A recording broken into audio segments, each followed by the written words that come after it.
Hey, what's up guys? Nick here at iNVision Prototypes. I'm trying to come up with an opening for this episode without having your minds go in the gutter. Today, we're going to be working on the back end, on the tail, on the behind, on the rear panel, this area here. We're going to be working on this, of this 1940 Ford Coupe we're building. At a quick glance, you can already tell what's going on back here. We have an area for the exhaust tips on both sides. We have a center brake light. Yeah, we need one. And we have a license plate. Now, traditional 40 Fords, the original ones, had their license plate mounted on a bracket on the trunk lid or on the bumper. Well, we don't have a bumper back here, and I really didn't want to mount it on the trunk lid. So we're going to take and mount it in the rear fascia. However, we're not going to create a rectangular hole and stick that license plate into. I like the way this whole rear surface is coming around. It has a really nice look to it. So what we're going to be doing, you see this green line here? We're taking cut the panel through here, just the top. And we're taking tip the top of this bottom section inward, the depth of this license plate light. It's a Mustang license plate light. We're trying to keep everything Mustang. So that's going to be mounted up inside, just underneath that green line there, and shine down on the license plate. And the license plate will be mounted to the surface of this rear panel here. Now that brake light, we're going to use a Mustang brake light, center light. This is an OEM component. And we're going to take and mount it from the back side. And I don't want to expose this whole light. So what we're going to do is cut a small area just in the center and expose the main reflector, if you will, out of the center of this light. On the Mustangs, they had their hole basically to the outside perimeter of this light. So we're going to minimize that a little bit. We're going to start with the exhaust tips, but we're not going to cut this material out just yet. I said tips, T-I-P-S. I want to take and create that reveal first. If we cut that material out, the panel is going to kind of distort, and I don't want that to happen. This is what we're going to be using for the exhaust tips. Just an oval chrome tip, and that's going to basically set in from underneath and just have a little bit exposed. So let's get this panel off, go to the tipping wheel, and start creating these two reveals, and then we'll take and extend that green line to this side and start the process of tipping this lower section inward. So we have some clamps on the underside holding this panel to the quarters. We've got a screw here, a couple of screws there, as well as a couple tacks here. We want to make sure nothing moved when we're working on this flange here. I'm going to take and pull this rubber off. It's already stuck on.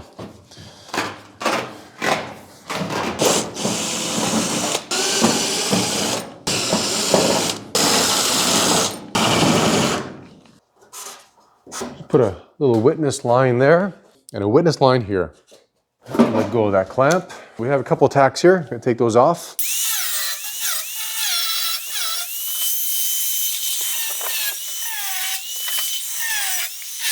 So we had two little tacks at the top to this bracket. This is just a temporary piece. We had screws in there initially, but we couldn't get the seal on, so we took the screws out, put some tacks there, held it in place. And right now I'm going to go to the tipping wheel and create this feature. So I need to use this lower nylon wheel to push up past the one with the knife edge, to push the material upward.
A lot of times I do these videos after hours when everybody's gone because then I get some peace and quiet. Don't have grinders or whatever in the background. Okay, one more time, just to clean things up.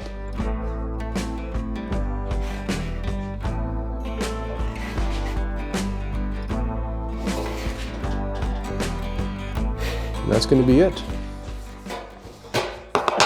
I was running into a bit of a space issue with this tipping wheel mounted on that steel bench. So I ended up pulling the two bolts out and moving it onto a different platform. I just didn't have enough room to swing the panel properly with those two vices I think it's vices, vices, two vice. That still sounds funny. I don't understand why. So you don't say mices, you say mice. Anyway, I took and flattened out the two exhaust areas and recurved them where we had more space. At the same time, I took and put a little reveal in here around the license plate. I'm not sure if that's gonna work or if that's gonna look good, but you know, I had that feeling, threw it on there, and we'll see what it looks like on the car. What we're gonna be doing now is creating a feature along the top edge of this masking tape. I took a template off one side using some tissue paper, flipped it over, copied over there, and the line is where we need it to be.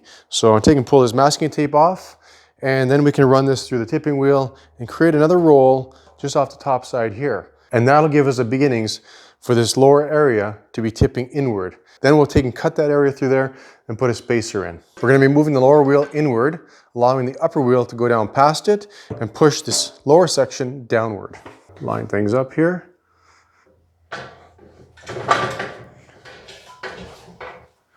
Let's see if that's too tight. First time around, you just want to apply some lighter pressure.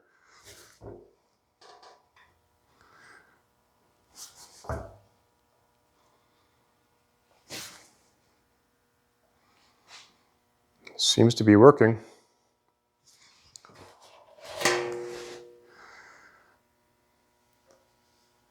The way I have the wheel set up, it's a little bit top heavy. So if I go to push on the panel instead of roll it through with this upper wheel, I could knock the whole thing over. Don't want to do that.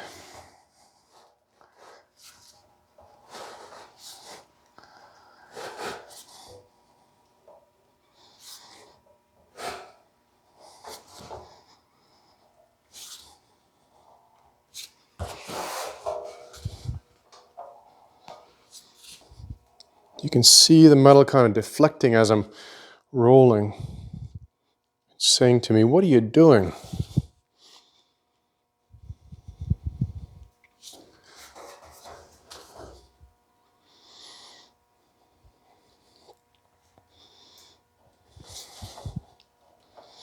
If we didn't need a license plate light, I probably wouldn't be doing this. All right. Now, I can't pull it through the other way because I can't see the line coming in. So we're going to take and back this off and feed it again.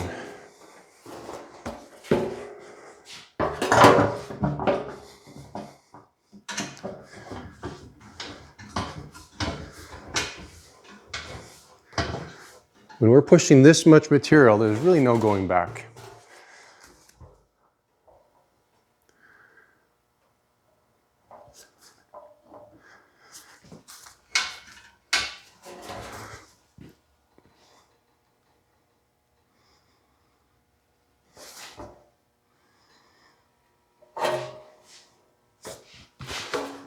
Let's try pushing it. Nope. Just not enough weight.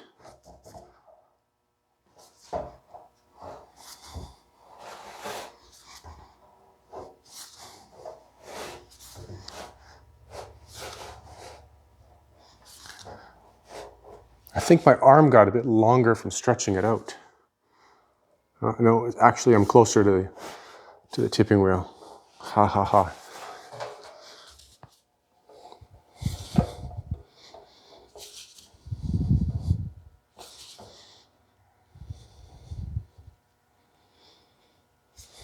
Gives a whole new meaning to hand-built panels.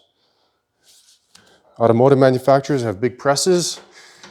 In a matter of seconds, they can punch out a dozen panels. Completed. No fuss, no muss.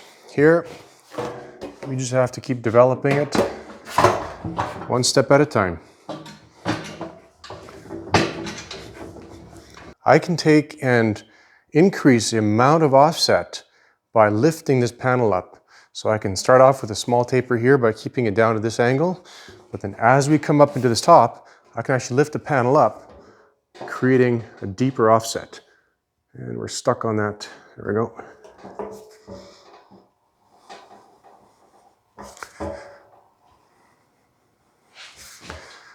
Yeah, that's what I like right there.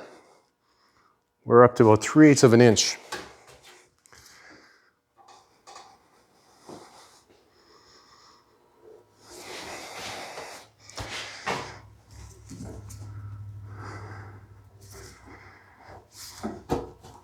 Call me Elastic Man after this.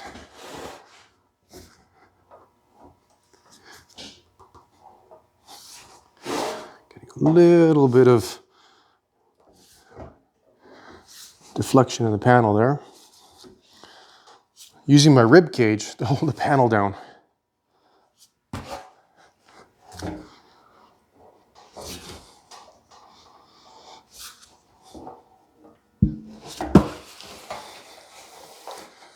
Okay, torque up. And then I'm going to have to take a break. This lifting arm is getting tired. Now I see something that happened.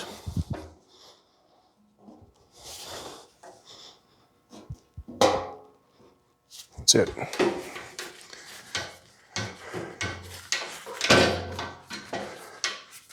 Four and a half. 5.5. 6. There we go. So I mentioned something happened. Around this radius, we have quite a bit of depth happening. Then it gets a little bit shallower as it comes through here. Then the depth comes back to what it was on this side, so that 3/8 of an inch, and it tapers out. So we have to take and run this through, basically from this point to here, and increase the depth of this leg. Not looking too bad. I don't know. You guys might not be a fan of it if you're more traditional, but I saw a 1940 Ford way back when, and it had an overrunner over the rear bumper, and the silhouette onto this rear fascia had a very similar silhouette as this. I kind of liked it. So, one more pass, and then we're gonna take a break. We'll do something a little bit simpler. Now, what did I say? 6 turns, 6.5 turns?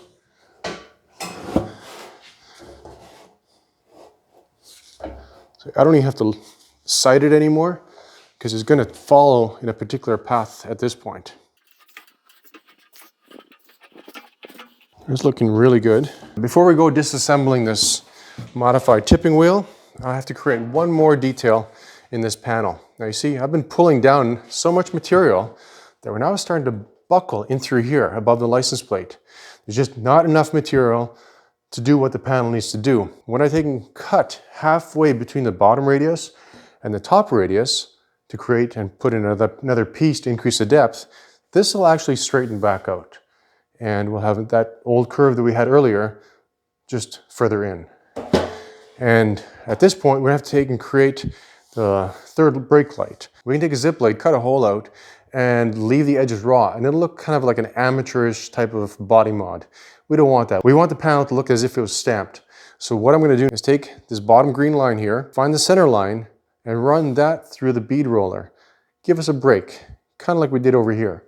And then we'll take and cut it through with a zip blade, create an opening, and with that break, the panel will roll a lot easier. We'll create a very small radius around that center brake light, and it'll look more professional. So we're done with the offset wheel, and now I'm just going to put in a wheel.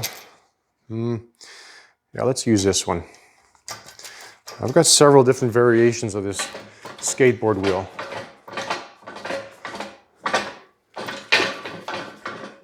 Okay, tighten this up.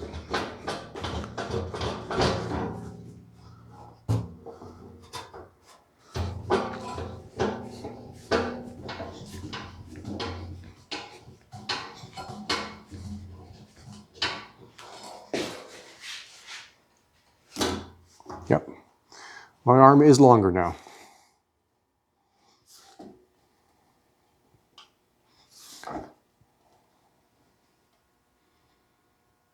Okay, first pass.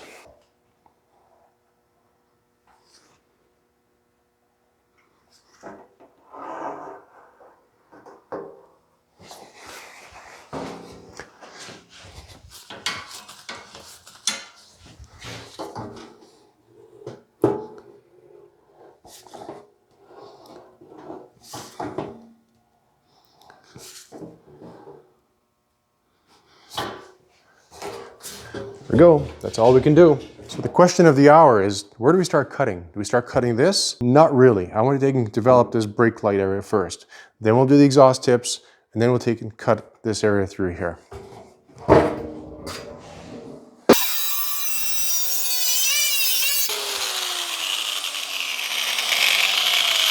I think that's good. Now, you saw how this material was actually grabbing the disc because it's kind of collapsing in on itself, the tension. So when I was talking about panels that you wheel up and you assemble with clamps, it looks like we're clamping the heck out of it to align everything. You have to create a certain amount of tension within the panel to give it that shape. And that's what was happening here. The shape within this panel was actually squeezing the blade a bit. Now we can take and roll this area down. Don't worry about that. That's the beginnings. I need to be able to get in here, to get a dolly and a hammer in here to roll that down. Then we'll lift that up and deal with that.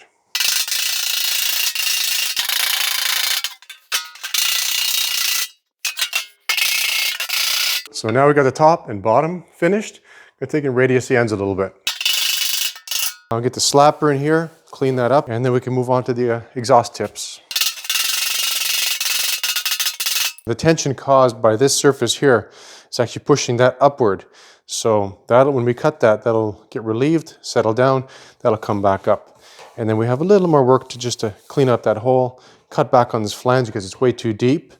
And that's it. Time to cut these areas out. So once we take and cut out this hole for the exhaust, we'll take and roll that up. And where'd that exhaust tip go? And that should give us enough room to have that sit right in there just like that.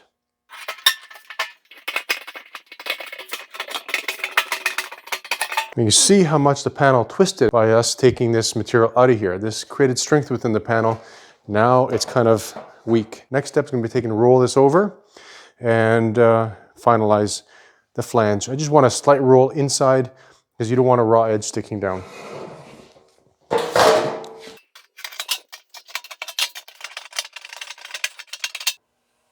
This is going to be a delicate procedure to cut that through there.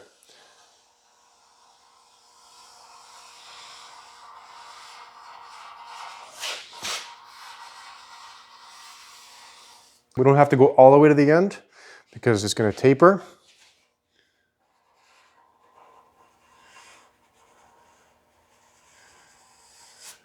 So as long as we follow that black line with the zip blade, things are going to go swimmingly.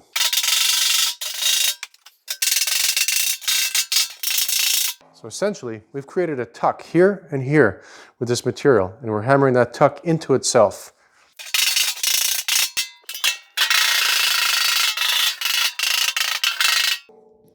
Okay. When we get this panel back on the car, I'll take and kind of finesse that in.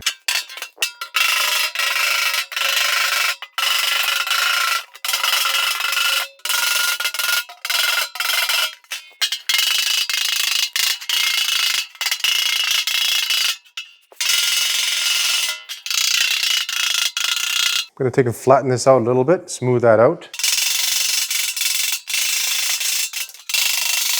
When we get this mounted on the car, like I mentioned, we'll get these finalized. Now let's get the zip blade and make this cut through here. It's important to be able to see, and having a clean shield is crucial. Let's see. The other thing is if you get something in your eye and you can't see, you can't do your job.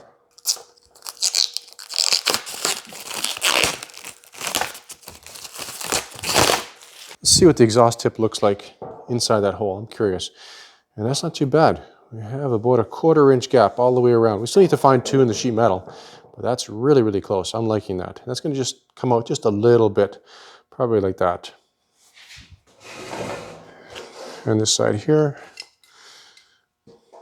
Beautiful. So these have a bit of a taper, a bit of an angle to them. So that's going to work out quite nicely. Okay, let's get cutting. See, this one is starting to spring up, and this one is going down.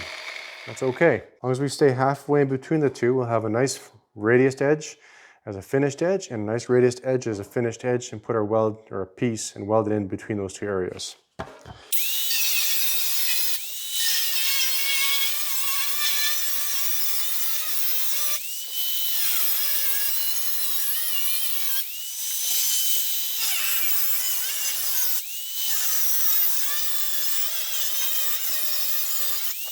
We just made our cut. And as you notice, the two pieces bunched up together. So we could have made this out of two pieces, one piece here, one piece here. But earlier on, I wasn't quite sure as to how this is going to be finished off until we had the car rolled outside. Then I could see it. Let's get this mounted back on the car. You have to be able to visualize your design, whether it's up here or on a piece of paper if you can sketch it out, because it'll help you in fabricating. We saw the car outside. I did a few sketches as to how we can design that. And initially I didn't have this area drop down for the plate. When I was forming these up, I thought to myself, hey, let's try this out. If it doesn't work out, we can wheel that back out and eliminate it. Well, there's a little more to it than that, but that can always be gotten rid of later on. And this here, we have to take and level this out.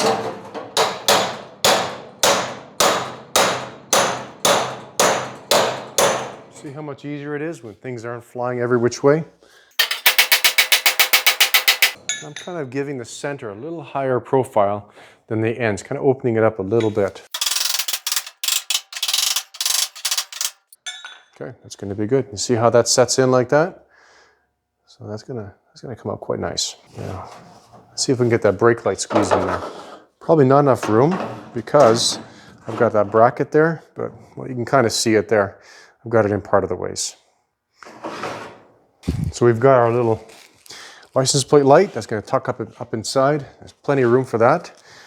Just need to make sure that it fits in this area here. And basically that's how it's going to sit, just like that. Nice and small. And that'll illuminate that.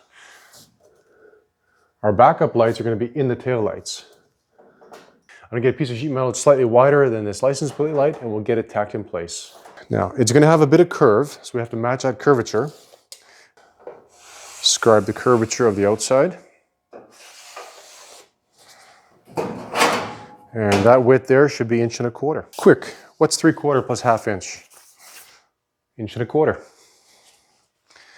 And we'll have a piece here that's just slightly wider than 1 1/4 inches, which is perfect.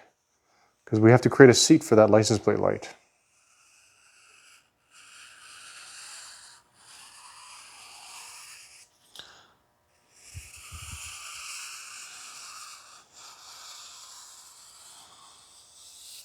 Here's our piece. That's the top, right and left. I'm curious to see if it's the same the other way. And it is, wow. So this curvature is identical from side to side. That's a good thing. So what I'm going to do right now is get this fitted and tacked in place. And I'll bring you guys in once that's done, because I notice viewership kind of drops when I'm into my fitting, tacking, and kind of setting up routine. Okay. So I just threw in one more screw down here just to pull that in together. This side here has a clamp, that's fine. We need to take and roll the bottom of the quarter panel upward, but we'll take care of that later because it's not quite at the same level as the bottom flange here. This one kind of comes down at this angle and that one's a little more angled down. But overall, I think that's all it's getting from me for today. It was quite a job to get it to this stage, and I'm really pleased as to how it came out. We've got these little flares over the exhaust area, where you can see these tips. If we turn that, see these are tapered. So this is the right side. We'll need to get the other side because we want the screws to go down, not up.